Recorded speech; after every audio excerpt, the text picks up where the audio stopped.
Youssef, vous n'êtes pas sans avoir été, comme nous tous, abreuvé d'interventions récentes d'Éric Zemmour, un soi-disant polémiste. On en connaît de vrais qui ne sont pas invités sur tous les plateaux de télévision. J'ai envie de vous poser donc une question ouverte. Qu'avez-vous à lui répondre quand il annonce que les musulmans devront choisir entre la France et l'islam? C'est une question qui est en fait fondamentale parce que on oppose la France à l'islam, mais en réalité, si on remonte dans l'histoire, on a opposé le christianisme à la République. Donc déjà, il faudrait commencer par définir ce qu'est la France. Est-ce que c'est la France traditionnelle historique ou est-ce que c'est la France républicaine, laïcarde et anti-religieuse? Donc en effet, si on assimile la France à la République, l'islam n'a pas sa place en France, mais aucune religion n'a sa place en France, si ce n'est la religion laïque. Dans le dernier chapitre de mon ouvrage, je traite de cette question-là, en mettant en évidence que les révolutionnaires ont voulu détruire le catholicisme, mais en imposant une nouvelle religion. Comme l'a dit Vincent Payon, que je cite d'ailleurs, qui est un grand spécialiste de ces questions-là, au-delà de son activité politique. Et il a mis en évidence, il a expliqué que la laïcité était en fait la religion recherchée par les révolutionnaires depuis 1789 pour remplacer l'Église. D'accord? Donc lui, il dit bien qu'il faut abolir toute orthodoxie, quelle que soit la religion. Donc si Éric Zemmour parle de République, oui, en effet, la République doit être tout à raser, tout à raser. Maintenant, voilà ce que j'ai à répondre à Éric Zemmour sur ce point-là particulier. Et peut-être que vous avez d'autres. Oui, enfin, peut-être qu'il y a d'autres questions parmi le public. Levez la main, allez-y, hein, c'est monsieur. Attendez de parler bien dans le micro. Bonjour, pardon. Je voulais vous demander, en fait, comme je suis un passionné d'histoire aussi, et que j'aime beaucoup lire des ouvrages, comment convaincre mon entourage qu'en fait les écrivains que je lis sont plus authentiques que ceux que, par exemple, on va dire l'establishment nous propose. C'était ça ma question. Alors, il faut être factuel. Après, je ne sais pas qui est-ce que vous lisez exactement, donc je ne peux pas, je peux pas vous dire si vos auteurs sont plus crédibles que ceux qu'on nous impose dans les médias. Mais c'est une question, comment dire, académique. En réalité, si vous prenez un livre ou si vous prenez les propos de Zemmour ou d'autres qui affirment des choses sans preuve, sans référence, sans source, il est facile de démontrer que ce qu'ils disent relève du mensonge. Je vais vous donner un exemple pour continuer sur Zemmour. Lorsque Éric Zemmour dit, lui et Finkielkraut depuis plusieurs années, que partout dans le Coran, il est écrit qu'on doit égorger les juifs et les chrétiens. Moi, je leur demande juste de nous citer les versets, de nous donner les références. Lorsque vous avez quelqu'un comme Michel Onfray, qui écrit un livre qui s'appelle Penser l'islam, lorsqu'on l'écoute, on se rend compte qu'il a il n'a que quelques notions théologiques de ce qu'est l'islam, même sur le plan historique, politique et civilisationnel. Il ne peut pas être pris au sérieux. Et vous avez un certain nombre d'auteurs comme ça. Donc, si vous voulez convaincre vos amis, vous prenez les livres, vous voyez les notes de bas de page et vous allez à la bibliographie. Si vous voyez qu'il n'y a pas de bibliographie ou que, comme Zemmour dit, je n'ai pas à donner mes sources parce que je suis journaliste, voilà, tout est dit. On peut raconter tout et n'importe quoi sous prétexte qu'on est journaliste. Voilà. Mais, par exemple, moi c'est comme ça que je travaille.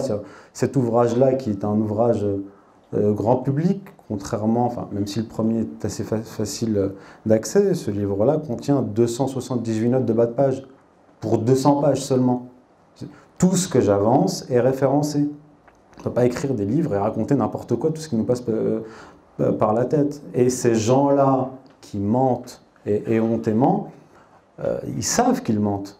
Mais ils ont un projet derrière. Maintenant, il s'agit d'analyser ce projet final. Oui. Bonjour à tous. Moi, ce serait plutôt une question. Bonjour. théologique en fait, plus que historique, puisque je pense que, enfin je sais pas, si l'islam a fait sa scolastique, si elle a confronté un peu, ça serait une question à élaborer, mais de ce que j'en sais par rapport aux musulmans que j'ai rencontrés, avec qui j'ai échangé, moi ma question fondamentale, c'est le Christ qui est reconnu comme un prophète dans l'islam, on est bien d'accord, qui est quand même antérieur de 700 ans au prophète, qui se retrouve aussi dans l'eschatologie, puisque c'est lui qui revient à la fin, donc comme dans la nôtre d'ailleurs, juger les vivants et les morts, tout ça. Je voudrais savoir que si c'est l'alpha et l'oméga, quelle est l'importance de la révélation du prophète au milieu, quoi. J'ai du mal à saisir, dans une cohérence, je dirais, dialectique, comment un prophète qui est là 700 ans avant et qui se retrouve celui qui revient à la fin pour rétablir l'ordre, et le prophète, lui, au milieu, il revient pas, on ne sait pas, il est... Enfin, c'est bizarre, parce il est à la fois l'alpha et l'oméga chez vous. Bon, chez nous, c'est Dieu le Fils, donc ça, c'est une autre partie théologique. Chez vous, il est l'alpha et l'oméga selon le Coran, et en même temps, il y a le prophète au milieu qui vient un peu... voilà, c'est la question, en fait...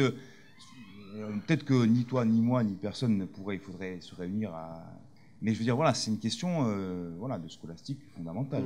D'accord. Je vais répondre. Alors, en fait, ce qu'il faut bien comprendre, ce que j'expose dans le premier chapitre, l'islam n'est pas une nouvelle religion. Dans le Coran, il est clairement écrit que ceci n'est qu'un rappel, à l'univers. Il n'y a pas de nouveauté, comme je l'ai dit au départ, c'est vraiment la tradition abrahamique qui s'est continuée. Si par exemple on prend les anciens prophètes bibliques, par exemple Jérémie, Isaïe avant lui, je ne vais pas parler de Daniel, mais même le Christ, lorsqu'il vient, il fait des rappels. Il rappelle. Pourquoi? Parce qu'il y a eu des travestissements, des manipulations théologiques. Il y a eu, si par exemple vous prenez dans Jérémie, il est écrit, en parlant aux scribes, ne dites pas que la Torah est la parole vraie, car le calame mensonger des scribes l'a rendu mensongère. Déjà chez Jérémie, on a ça. On l'a aussi chez Isaïe, et on le retrouve chez Jésus, qui met en évidence et qui dit aux pharisiens, vous avez aboli la loi pour imposer votre propre tradition. Et l'islam, le Coran, vient justement, c'est ce que dit le Coran, rétablir la vérité. C'est-à-dire, un des noms du Coran, c'est Al-Furqan, c'est-à-dire le séparateur, celui qui distingue le vrai du faux. Donc voilà. Maintenant, pour la question du Christ, la parousie. Alors, nous, on ne dit pas qu'il est l'alpha et l'oméga, mais dans le Coran... Oui, bien sûr. Oui. Alors Jésus, dans le Coran, il est le souffle et le verbe de Dieu. Souffle et verbe de Dieu, il est le Messie et il est prophète. La véritable distinction, en fait, sur le caractère de Jésus, c'est que dans le christianisme, il est le verbe incarné. On retrouve aussi cette question d'incarnation dans le stoïcisme. Dans le stoïcisme, Dieu, qui est appelé Zeus, a créé l'univers par ce qu'on appelle des hypostases, des émanations. Et donc, son être est dans sa création. D'accord ? On retrouve ça dans le christianisme, dans justement l'évangile de Jean, premier chapitre, premier verset, où il est écrit que le Verbe est Dieu. Donc, si Jésus est le Verbe de Dieu, il est Dieu. Or, dans l'islam, il n'y a pas cette conception, il n'y a pas d'hypostase, il n'y a pas d'émanation divine. Donc, il est le Verbe de Dieu, mais le Verbe de Dieu n'est pas Dieu lui-même.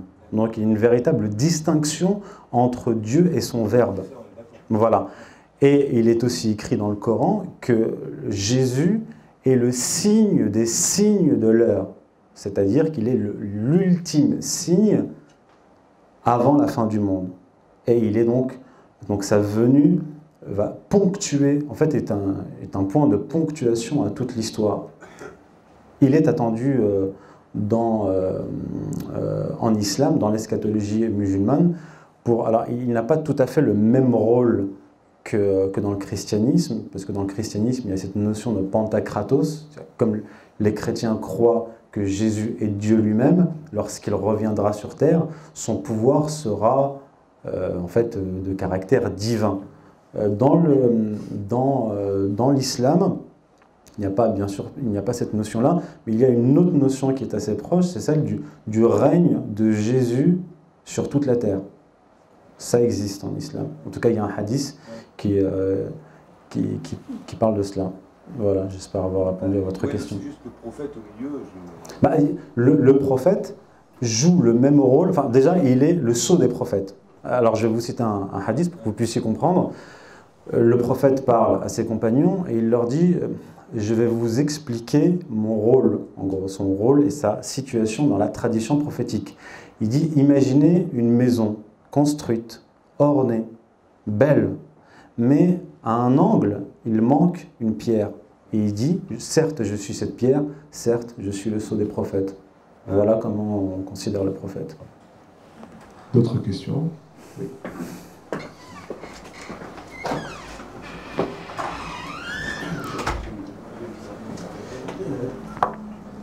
Bonjour.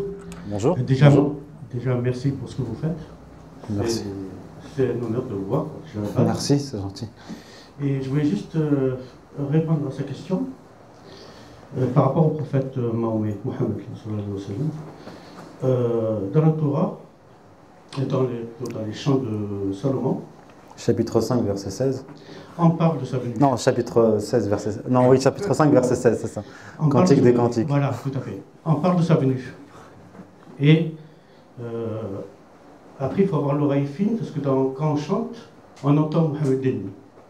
Ouais. Après, dans la Bible, je crois que c'est le chapitre de Jean, l'évangile, excusez-moi, de Jean, on dit... chapitre 16, versets 7 à 14. Après, je ne retiens pas moi, les numérotations, c'est moi, c'est zéro.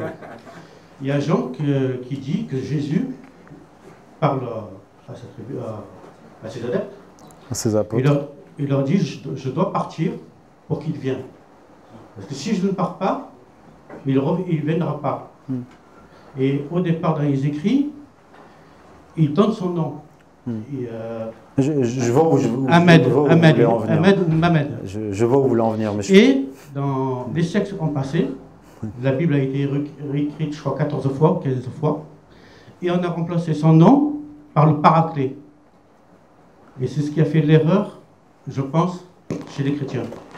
C'est qu'ils ont oublié son nom et ils le remplacent par le Paraclet. Et le Paraclet, pour eux, c'est Jésus qui va revenir. Alors, je sais où vous voulez en venir. Alors, c'est pas là. Moi, je ne traite pas de ces questions-là. Comme je l'ai dit au début, mon travail ne consiste pas à expliquer, à démontrer que le prophète était annoncé ou que l'islam. Oui, bien sûr. Ce que j'ai fait, par exemple, dans le premier chapitre, ce que j'ai dit dans l'introduction, c'est que j'ai pris un verset sur lequel les juifs, les chrétiens et les musulmans sont d'accord, sur la descendance d'Ismaël. C'est vraiment historique, c'est-à-dire que pour un certain nombre de chrétiens, théologiens juifs, l'arrivée du prophète Mohammed, l'expansion musulmane et l'accomplissement de cette promesse faite à Abraham, qu'on y croit ou pas. Mais j'aurais pu rentrer dans tous ces détails-là, et pour essayer de montrer que le prophète est annoncé. Mais ce n'est pas mon sujet. Il y a des gens qui travaillent sur ces questions-là. Il y en a encore actuellement qui sont les héritiers d'Ahmed Didat. Je connais ces questions, je les ai étudiées, mais ce n'est pas mon sujet. Je traite de questions historiques, politiques, géopolitiques. Et pourquoi, je le répète, je suis parti de ce verset dans la Genèse, c'est pour remettre, entre guillemets, tout le monde d'accord. Les juifs, les chrétiens, les musulmans, en tout cas, sur l'expansion musulmane. D'ailleurs, je cite celui qui a écrit le livre majeur en français sur l'expansion musulmane, Robert Mantran, un important universitaire turcologue, qui lui-même, et d'autres, comme par exemple Jean Pirenne, grand médiéviste, n'arrivait pas à s'expliquer de manière rationnelle l'expansion musulmane, parce que matériellement, il était très difficile d'expliquer comment des bédouins incultes ont pu conquérir toute cette terre et réussir à édifier un empire, une civilisation. Ce n'est pas les Arabes qui ont édifié cette civilisation, c'est un autre détail. Mais voilà, il ne s'expliquait pas cela. Pourtant, on ne peut pas dire que Henri Pirenne ait été très favorable à l'islam, mais il dit que c'est un miracle que cette religion ait pu s'étendre aussi facilement et aussi vite, sachant que, il le souligne lui-même, il n'y avait pas d'obligation de conversion. Ça, c'est important. Je le montre dans l'ouvrage. D'ailleurs, si on fait une analyse historique, notamment de la période omeyyade, qui arrive très tôt après la disparition de ce qu'on appelle les compagnons bien guidés, les Omeyyades, donc à la tête de l'empire musulman, ne voulaient pas que les non-musulmans se convertissent à l'islam, parce qu'ils avaient augmenté de manière importante les impôts sur les non-musulmans, alors qu'en théorie, normalement, l'impôt des dhimmi est inférieur à l'impôt, la zakat, que doivent payer les musulmans. Donc, c'était voir des non-musulmans se convertir massivement à l'islam, pour les Omeyyades, c'était un mauvais business. Vous voyez ?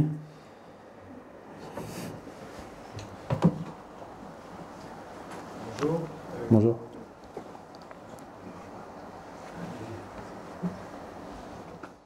Bonjour. Vous avez parlé d'Éric Zemmour et tout à l'heure d'un projet. J'aurais aimé avoir des détails quant à ce projet. Et également, Éric Zemmour a récemment parlé dans une interview de Samuel Huntington. Je crois que vous en parliez avec Bernard Lewis, voire vous pouvez remonter encore un peu plus loin. Et j'aurais voulu que vous nous parliez de ce projet. Quel lien faites-vous, par exemple, avec le noachisme dont traite Pierre Hillard? Merci. Juste pour pas que j'oublie. Alors, le projet. Dans mon premier ouvrage, donc, Occident Islam, tome 1, tout est dans le sous-titre, hein, Source et genèse messianique du sionisme de l'Europe médiévale au choc des civilisations. Je présente mes travaux sur l'origine du sionisme. Donc, je ne vais pas refaire la conférence ici, qui remonte au XIIIe siècle. Mais l'accomplissement en fait, du projet sioniste dans l'esprit des messianistes depuis le Moyen-Âge ne pouvait s'accomplir que par la destruction de ceux qu'ils appellent Édom et Ishmaël. Édom, c'est l'Europe chrétienne, et Ishmaël, ce sont bien sûr les musulmans. Donc il s'agissait dès le départ, pour les messianistes, d'envoyer le monde occidental contre le monde musulman, et afin qu'ils se détruisent mutuellement. Je vous donne quelques exemples. Celui qui va ouvrir la boîte de Pandore du sionisme au XIIIe siècle, en 1263, Moïse Nahmanide, dit que l'on reconnaîtra le Messie, à cela il viendra auprès du pape, et demandera au pape, plutôt soumettra le pape, afin que le pape libère le peuple juif de l'exil, donc qu'il les ramène en Terre Sainte. Plus tard, en 1280, Abraham Aboulafia, se prenant pour le Messie, essaie de convaincre le pape de ramener le peuple juif en Terre Sainte, mais le ramener en Terre Sainte impliquait de chasser les musulmans de la Terre Sainte. Puis, là où ça va vraiment se préciser, cette stratégie du choc des civilisations d'essence messianique, c'est au XVIe siècle, où lorsque des kabbalistes qui s'appelaient David Rivuni et Solomon Molko, donc entre 1525 et 1532, ont voulu pousser d'abord la papauté, puis même juste avant le roi du Portugal, Jean III, puis l'empereur du Saint-Empire romain germanique, contre les Ottomans en Palestine pour chasser les musulmans et y instaurer et restaurer le royaume d'Israël. Et ça part d'une eschatologie que l'on trouve par exemple dans le Zohar, donc livre important de la mystique juive, rédigé entre 1280 et 1286, où il est clairement écrit que Ishmaël donc, contrôlera la Terre Sainte, mais pas de manière définitive, puisque son alliance avec Dieu est imparfaite. Et le Zohar dit que Ishmaël provoquera des troubles partout dans le monde et que Édom répondra à ces troubles en attaquant Ishmaël. Et ils disent qu'il y aura 3 batailles, une sur mer, une sur terre, une proche de Jérusalem. Et ensuite, ils disent qu'Édom chassera Ishmaël, mais qu'il n'occupera pas la Terre Sainte. Voilà. Puis, cette eschatologie va se développer au cours des siècles, notamment avec le mouvement sabbatéen et franquiste, puisque ces mouvements-là ont pour but de pénétrer le monde chrétien et musulman pour les détruire de l'intérieur. Donc, c'est cette idée que le règne d'Israël ne peut venir que par la destruction d'Édom et d'Ismaël a une permanence dans l'histoire et il y a eu des tentatives successives. Maintenant, vous me parlez de Samuel Huntington, vous dites que Zemmour en a parlé. Samuel Huntington, celui qui a écrit le fameux livre « Le choc des civilisations », est en fait l'ancien assistant de Bernard Lewis, dont j'ai parlé tout au début, qui a en fait laïcisé, donné un habillage pseudo-scientifique à cette stratégie du choc des civilisations en 1957. En 1957, qu'il a véritablement pour la première fois donné cette expression du choc des civilisations. Et en fait, Bernard Lewis n'est pas un historien, oui, il n'est pas un historien neutre, puisque il a travaillé pour le Foreign Office britannique. Il est détenteur de 3 nationalités, israélienne, britannique et américaine. Avant 2003, avant la guerre de 2003, il a été très actif pour pousser, pour convaincre en particulier Dick Cheney de partir en guerre contre l'Irak, au bénéfice, in fine, d'Israël. Donc ce que je suis en train de vous dire, c'est qu'il y a une vaste stratégie qui remonte au Moyen-Âge, qui vise à pousser le monde chrétien contre le monde musulman. Et en parallèle, il y a eu ces mouvements-là, franquistes en Europe et sabbatéens dans le monde musulman, qui visaient à pénétrer donc, le christianisme et l'islam pour les détruire de l'intérieur. Maintenant, on est arrivé à la phase finale de cette stratégie, puisque le monde musulman est en décomposition, le monde occidental est en décomposition aussi, mais sous d'autres formes. Les puissances occidentales sont dirigées par les États-Unis, qui eux-mêmes suivent, en tout cas dans le monde musulman, la politique inspirée par les Israéliens et les sionistes. Maintenant, le rôle de Zemmour en France, il faut bien comprendre qu'il y a une sorte de vaste division du travail. Bernard Lewis a travaillé à détruire le monde musulman avec le lobby pro-israélien. Bernard-Henri Lévy a contribué à détruire la Libye. Et d'ailleurs, il a dit lui-même, devant le CRIF, qu'il a fait ça, je crois, en tant que juif. Vous avez des gens comme George Soros, qui, après que des gens comme Bernard Lewis aient provoqué la destruction du monde musulman, vont pousser, financer les vagues migratoires pour, comment dire, provoquer, in fine, des guerres civiles en Europe. Et vous avez des gens à l'échelle nationale, comme Alain Finkielkraut et Éric Zemmour, qui font ce même travail-là, c'est-à-dire envoyer les chrétiens contre les musulmans contre les chrétiens. C'est la même stratégie, sauf que le rôle de Zemmour n'apparaît pas très clairement, puisqu'il se définit depuis plusieurs années comme un juif assimilé. D'accord ? Sauf que le problème, c'est que les gens, surtout les milieux de la droite nationale catholique, qui sont pour beaucoup des fans de Zemmour, méconnaissent la tradition juive et les traditions juives. Parce qu'ils s'imaginent qu'Éric Zemmour est une exception dans la communauté juive. Or, il existe depuis le XVIIIe siècle un mouvement dans la tradition juive, qui est né au XVIIIe siècle, qui s'appelle le mouvement assimilationniste, la Haskalah. La Haskalah, le père fondateur de ce mouvement-là, est Moses Mendelssohn. Et il a défendu l'assimilation des Juifs en apparence en Europe en 1780. Or, ce même Moses Mendelssohn est rattaché au mouvement franquiste. Et le mouvement franquiste, comme je l'ai dit, défend l'idée, le projet de s'assimiler en apparence pour détruire de l'intérieur, être plus catholique que les catholiques, comme les sabbatéens étaient plus musulmans que les musulmans. Et Éric Zemmour appartient directement ou indirectement, même s'il n'en est pas conscient, à cette tradition-là, plus français que les Français. Vous voyez? Donc c'est lui maintenant, et Alain Finkielkraut, qui disent ce qu'est être français, et peut-être même ce qu'est être catholique, sans l'être.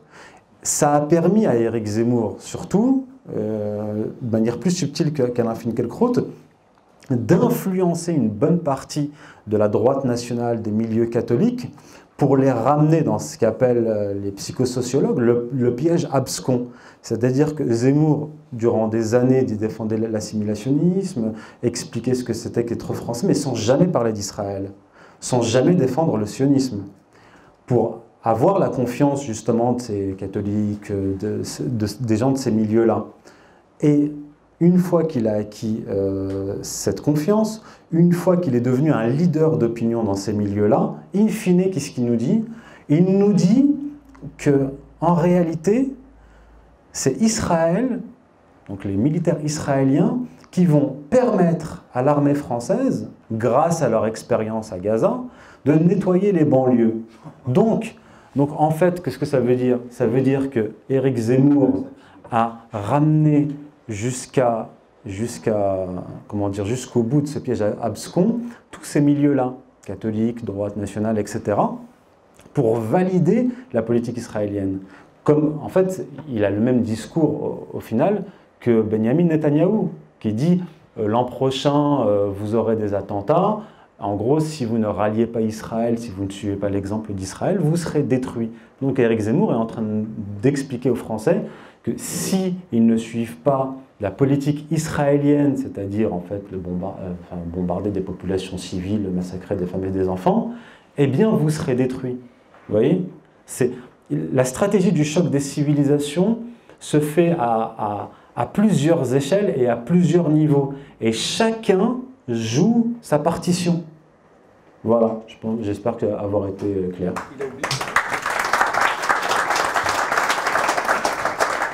Alors, il nous reste une question là-bas, une question j'ai pas ici. Oui.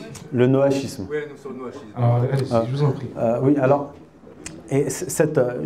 dans l'introduction de mon livre, la fin de l'introduction de mon livre, je défends, surtout en m'appuyant sur le 5e chapitre, sur le retour des chrétiens à leur propre tradition en édifiant de nouvelles institutions traditionnelles de leur côté, et pareil pour les musulmans, pour se restructurer.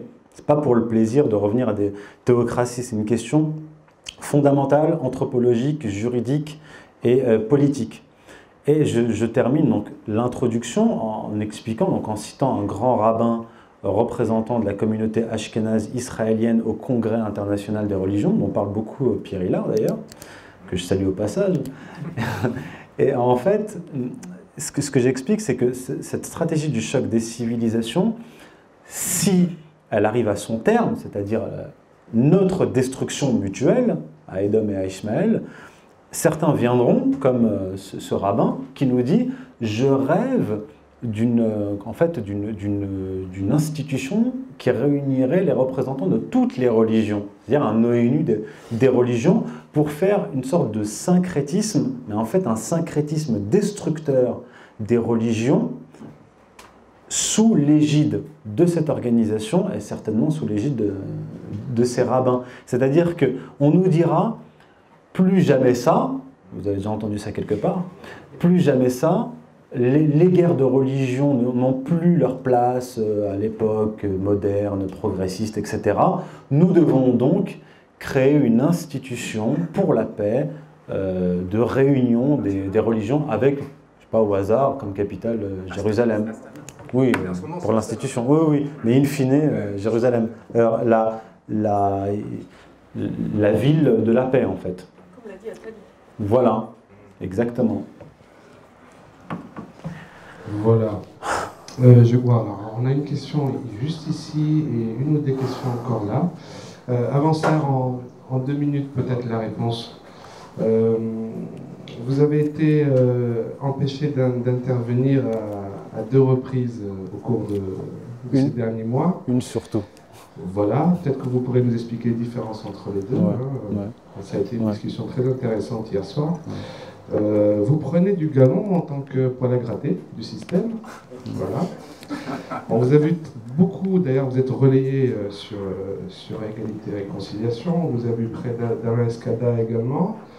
Que dites-vous à tous ceux qui vous reprochent vos rapprochements, vos accointances? Alors, c'est simple. Je suis arrivé donc avec mon premier livre, sur le plan académique irréprochable, puisque aucun universitaire ne l'a réfuté. Et même si je sais que des organisations proches du CRIF, etc., se sont intéressées à mes travaux, je n'ai pas eu de procès. Maintenant, je parle aux gens qui me parlent, qui veulent bien dialoguer avec moi et m'inviter. Il se trouve qu'Égalité et Réconciliation et Civitas font partie de ces organisations, ces rares organisations, associations, qui m'ont donné la parole et qui ont voulu entrer en dialogue avec moi. Donc, si par exemple, demain, enfin, un truc improbable, hein, je ne sais pas, si Edwy Plenel, par exemple, me proposait de dialoguer avec lui, j'accepterais, tout en restant sur mes positions. Mais il s'avère que les organisations de gauche et même les organisations musulmanes ou dites musulmanes et ou proches des frères musulmans m'évitent et me fuient comme la peste. Allez savoir pourquoi. Maintenant, voilà ce que je réponds, c'est que je ne suis pas sectaire, je parle aux gens qui me parlent, et ma position, mes travaux n'ont pas bougé, ne bougeront pas d'un iota. Maintenant, je parle avec... alors oui, on me reproche d'être aussi proche d'Alain Escada, Civitas. On me dit, un journaliste me pose la question il y a peu de temps, me dit, oui, mais qu'est-ce qu'un musulman fait avec des catholiques? Je dis, mais c'est simple. Les chrétiens et les musulmans divergent sur la théologie, sur un certain nombre de points, mais on se retrouve sur un certain nombre de principes et de valeurs morales. Par conséquent, il est normal que des chrétiens et des musulmans, surtout moi qui ai travaillé sur l'origine de la stratégie du choc des civilisations et qui ai compris que justement le but final c'est qu'on se fasse la guerre, il est normal que je me rapproche des chrétiens et des organisations chrétiennes. Et donc je lui ai expliqué, ce que j'explique dans l'ouvrage, c'est que le véritable conflit, la véritable fracture ne se situe pas entre christianisme et islam, elle se situe entre modernisme et tradition. Entre modernisme et tradition, que ce soit sur le plan idéologique, historique et même géopolitique. Je cite par exemple un grand historien et théoricien des civilisations, Arnold Toynbee, qui en 1947 c'est lui le premier qui a parlé de choc des civilisations. Et en fait, Bernard Lewis reprend ce terme-là en le pervertissant, parce que lui, la lecture d'Arnold Toynbee du choc des civilisations opposait bien ensemble géopolitique défendant le modernisme, c'est-à-dire le matérialisme, à toutes les traditions, englobant l'islam, l'orthodoxie et même les autres traditions locales en Afrique et ailleurs. Voilà.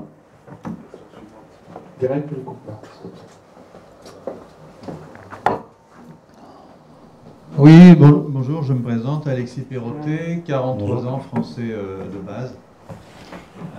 Alors si j'ai bien compris, il y a trois acteurs.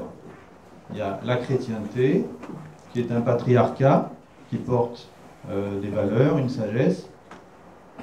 Le monde islamique, l'islam, qui est un patriarcat aussi, qui porte une sagesse et des valeurs. Et il y a les globalistes mondialistes, qui sont des pervers, des dégénérés, tout ce que vous voulez, et qui contrôlent actuellement toutes les nations, ou presque, et qui mènent une attaque frontale contre la chrétienté et le monde musulman. Nous sommes d'accord? Oui, en gros, mais allez, continuer. Donc, en théorie, la chrétienté et les musulmans devraient s'unir pour résister contre les attaques des mondialistes. Oui, oui. Mais comment peut-on s'unir quand on est historiquement des ennemis et tout au moins des concurrents, puisqu'on ne peut avoir qu'une seule foi? Mais en même temps, vous venez d'y répondre, là, je crois. Je dis oui. Est-ce que vous y croyez? Je ne crois pas au syncrétisme, je refuse le syncrétisme, je crois aux alliances politiques et géopolitiques. Il y a eu, comme je l'ai dit, je le précise dans l'ouvrage, des alliances politiques et géopolitiques entre chrétiens et musulmans. Elles sont innombrables, mais il y a eu des guerres qui sont aussi innombrables. Mais ces guerres-là ne se sont pas fondées sur des divergences théologiques. Les armées, lorsqu'elles se combattent pour contrôler des territoires et des richesses, n'entrent pas dans des disputations. C'est une question de contrôle territorial, géopolitique.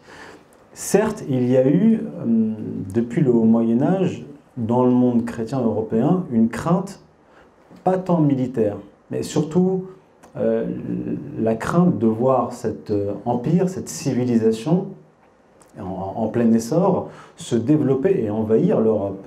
Et il est vrai que la critique théologique, qu'a bien exposé Norman Daniel, a été une des armes des savants chrétiens contre l'islam. Pour en fait, ce que je pense, c'est que pour empêcher les chrétiens de se convertir à l'islam. C'était ça en fait, la véritable crainte.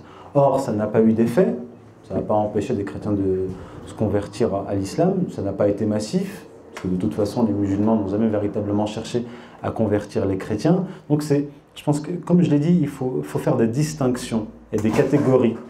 La théologie et la géopolitique sont des choses différentes. Sauf que, il est vrai, comme je le montre dans le premier ouvrage, la théologie, une certaine théologie, lorsqu'elle devient une théorie politique avec une vision eschatologique et politique, influe sur l'histoire et sur la géopolitique. Vous voyez, c'est complexe. Donc, ce que je prône actuellement, et ce que prônent d'autres, par exemple en Russie, comme Alexandre Douguin ou le cheikh Imran Hussein, c'est pas un syncrétisme, c'est une alliance géopolitique. Parce que, en tout cas, dans la séquence historique dans laquelle nous sommes entrés, nous avons des intérêts communs, objectivement. Objectivement, pour être très concret, ni les chrétiens, ni les musulmans ont quelque chose à gagner dans la décomposition du monde musulman. Ils n'ont rien à gagner à la destruction de la Syrie. Ceux qui ont à y gagner sont clairement identifiés. Si vous voulez, je peux encore une fois vous faire une liste, mais c'est les mêmes. Et pour comprendre en fait cette confrontation géopolitique globale, ce que j'explique dans le premier ouvrage et ce que je résume dans l'introduction du deuxième, c'est qu'il y a eu, surtout au XVIIe siècle, la naissance, plutôt l'affirmation, la construction du judéo-christianisme. Ce que je n'ai pas dit tout à l'heure, c'est qu'au XVIe siècle commence à s'élaborer une volonté, plutôt s'élaborer un projet d'alliance judéo-chrétienne. D'alliance judéo-chrétienne. Et Solomon Molko a été le premier à poser cette pierre-là. Ça s'est fait d'ailleurs par la Kabbale chrétienne à partir de la seconde moitié du XVe siècle. Mais ça n'a pas pris, parce que le monde catholique était encore trop hermétique au judaïsme pour que cette alliance judéo-chrétienne s'opère. Sauf que au XVIe siècle naît le protestantisme et au XVIIe le fruit est mûr, surtout en Angleterre et en Allemagne.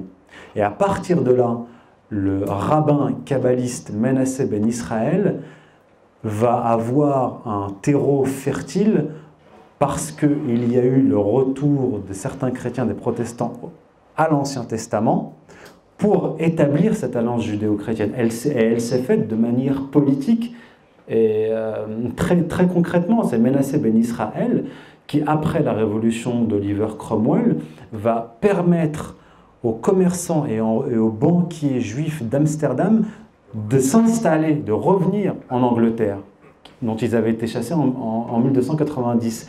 Et à partir de là, à partir du XVIIe siècle, va naître le judéo-christianisme, qui est en fait un judéo-protestantisme.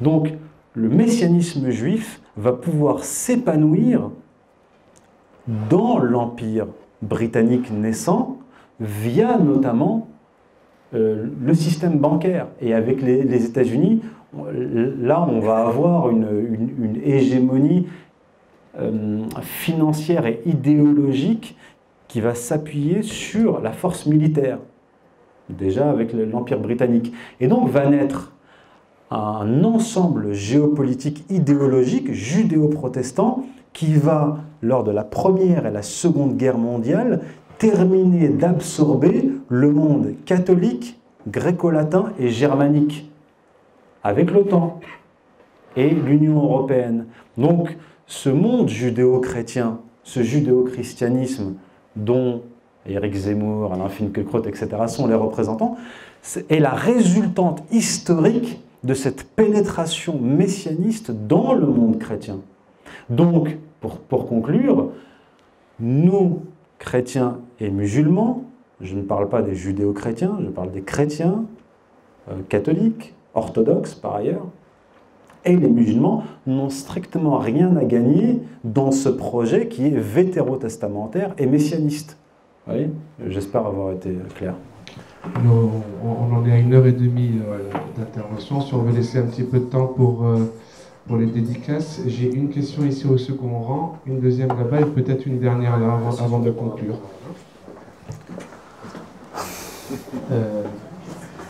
En fait, vous avez déjà répondu à pas mal de mes questions. Est-ce que le choc est vraiment inévitable selon vous, vu l'état de la société actuelle? Et une deuxième question. À l'échelle française? À l'échelle française en tout cas, enfin, je suppose européenne mais principalement française. Une autre question, est-ce que vous avez, par rapport à l'Algérie, est-ce que vous avez quelque chose à nous dire avec cette stratégie-là?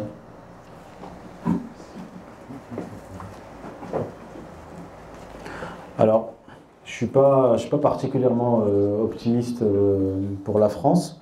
Je pense qu'on est arrivé à un stade très avancé de...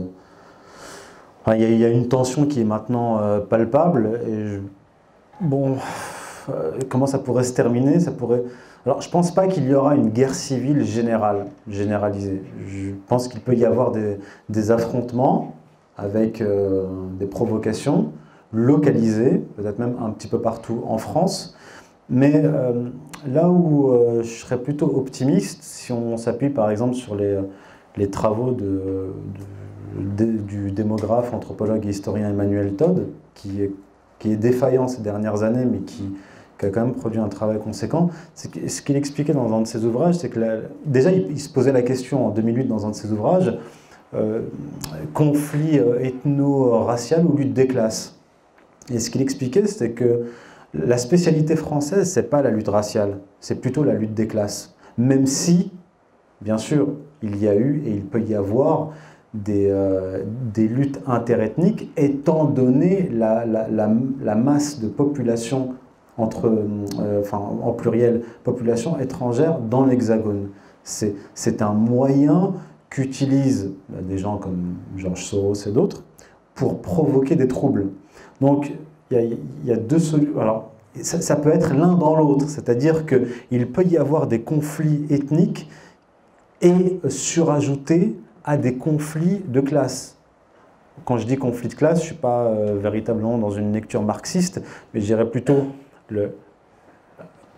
la majeure partie de la population en lutte virtuelle ou réelle contre une oligarchie qui a pris le pouvoir en France. Donc, c'est vrai que Soral en parle beaucoup de la déviance. On essaie de dévier la colère, de l'entraîner vers la lutte ethno-raciale au lieu de la lutte des classes véritable.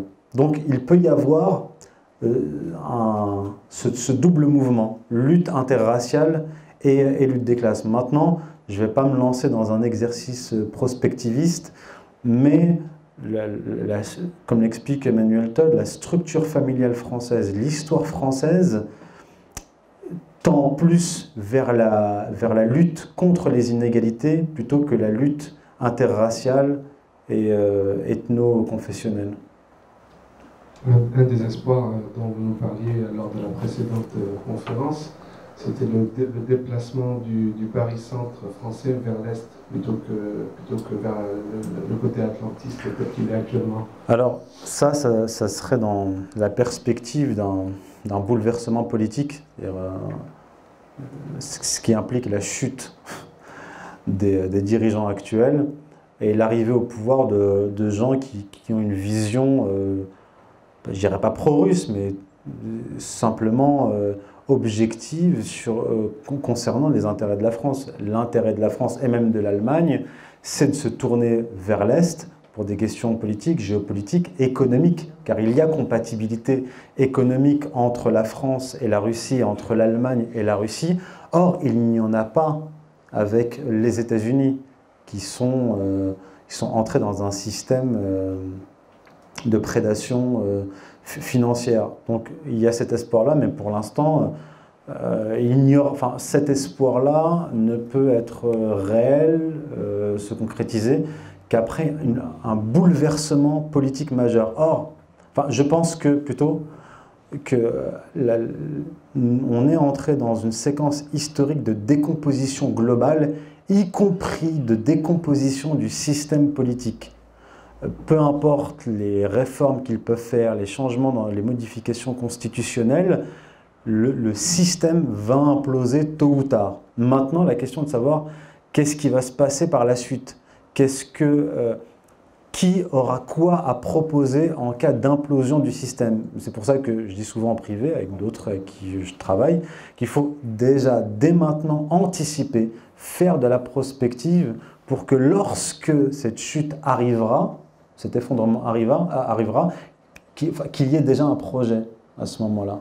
Maintenant, peut-être par rapport à l'Algérie, l'Algérie fait partie de ces verrous comme la Libye qui doivent sauter impérativement. D'ailleurs, comme l'a dit Bernard-Henri Lévy, il faut qu'il y ait un printemps algérien. Il faut que tout ça saute, puisque dans le projet initial de redécomposition du monde musulman, rédigé par Oded Yinon, le plan Oded Yinon, le plan israélien en 1982, et repris en 2002 par les néoconservateurs, toutes les nations musulmanes, y compris africaines, doivent sauter. Pour des questions, il y a des questions géo-énergétiques, stratégiques, mais aussi il y a cette question, il ne faut jamais oublier que la longue durée, ce n'est pas des questions géo-énergétiques. Ce sont, in fine, des questions idéologiques. Le règne du petit empire israélien dans la région ne peut se faire qu'après la disparition de toute force étatique, toute organisation et tout État musulman dans la région, et y compris européen. Il y a ce fameux verset que je cite dans mon premier livre, à teneur eschatologique, dans le livre d'Obadia, qui est un prophète de l'Ancien Testament, qui dit qu'en fait, à la fin des temps, les nations seront ivres et elles seront comme si elles n'avaient jamais été.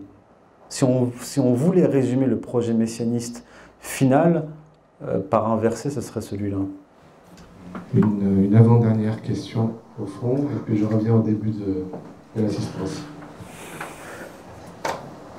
Monsieur Indy, pour rebondir sur ce que vous venez d'affirmer, sur le petit empire israélite ou israélien, je pense que pour comprendre l'histoire, il faut commencer peut-être par la fin. C'est-à-dire, là où je vais m'expliquer, c'est-à-dire qu'il faut commencer par Mashiach, c'est-à-dire le Messie qu'attendent les Israéliens ou les Israélites.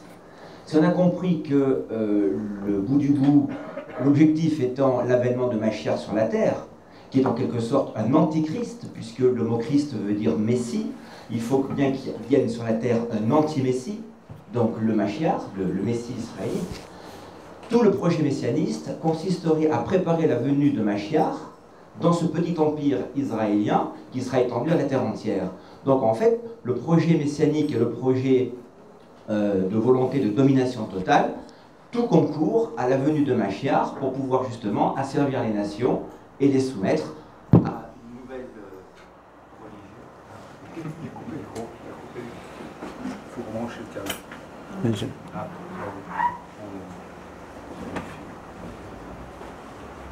C'est pas grave, continue ta question comme ça. Voilà, c'était pour dire que en fait, l'objectif était de préparer la venue de Mashiach, et tout ce que nous vivons, tout ce que nous subissons, ne sont que les prémices d'un futur empire international. Ça, c'est l'objet de tout mon premier ouvrage. Parce que en fait, c'est le fond.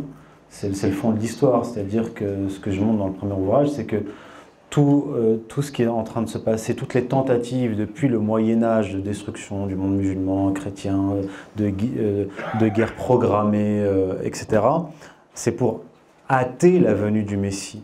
C'est pour ça que je parle de messianisme actif dans le premier ouvrage. C'est-à-dire que dès le départ, il s'agit de cela. Hâter la venue du Messie, ça implique de hâter la fin des temps, donc hâter l'Apocalypse, donc hâter tous les événements qui doivent précéder et préparer la venue du Messie. Donc oui, bien sûr, oui, il s'agit de ça. C'est l'objet de mes travaux. Ouais. Alors moi, juste une petite précision par rapport à Ishmaël, le fils aîné de Jacob. Fils aîné d'Abraham. Abraham, ouais. Le fils qu'il a eu avec sa servante. C'est pas son fils, son dauphin, c'est Isaac selon la Torah, je parle. Alors, le fils de Sarah, c'est Isaac. Il a deux fils. Enfin, non, il en a d'autres après. Ouais. Les deux principaux, Isaac et Ishmaël, et les deux ont reçu une bénédiction. Ah, les deux. Oui, alors c'est Genèse, chapitre 17, verset 20, Dieu qui s'adresse à Abraham, ce que j'ai cité au départ. Voici, concernant Ishmaël, je t'ai exaucé, je l'ai béni, je le multiplierai à l'infini, et je ferai de lui une grande nation, et il engendrera 12 princes. Donc il y a bien une bénédiction et une prophétie. Il y en a une pour chacun, en fait. Oui. Ah, d'accord. Oui. Je croyais que chacun s'appropriait selon les... Non, mais après... Chacun s'approprie la bénédiction selon... Non, en fait, il y a eu des... En fait, il y a eu un autre verset qui est assez équivoque par rapport à Ishmaël, disant qu'il sera l'ennemi de son frère. Je ne sais pas trop ce que ça implique au final, mais des théologiens ont essayé d'interpréter ce verset-là. Mais il est vrai que les rabbins, même s'il leur arrive d'en parler, évoquent très peu ce verset-là, surtout actuellement parce qu'il les gêne. Et il les gêne, étant donné que dans leur eschatologie, Ishmaël doit être détruit. Car c'est sur Ishmaël, sur lui, que doit arriver, donc sur lui, sur sa ruine, que doit émerger le Mashiach. Donc en fait, tout doit être détruit, y compris Édom, comme je l'ai expliqué. Je crois qu'on a fait le tour. Du coup, c'est à la fin qu'arrivent des questions. Non, attendez le micro. Il y a juste une petite chose, j'arrive pas à comprendre. C'est Dieu qui doit faire ça ou c'est les hommes qui doivent faire ça? Bonne question. Alors, dans le premier ouvrage, je montre qu'il y a une véritable évolution du messianisme juif jusqu'à la Kabbale espagnole. Pour la Kabbale espagnole, le messianisme de la Kabbale espagnole, les Juifs sont au centre de l'univers, bien sûr. Dieu a créé l'univers pour les Juifs et il a créé les Goïm, nous, pour eux.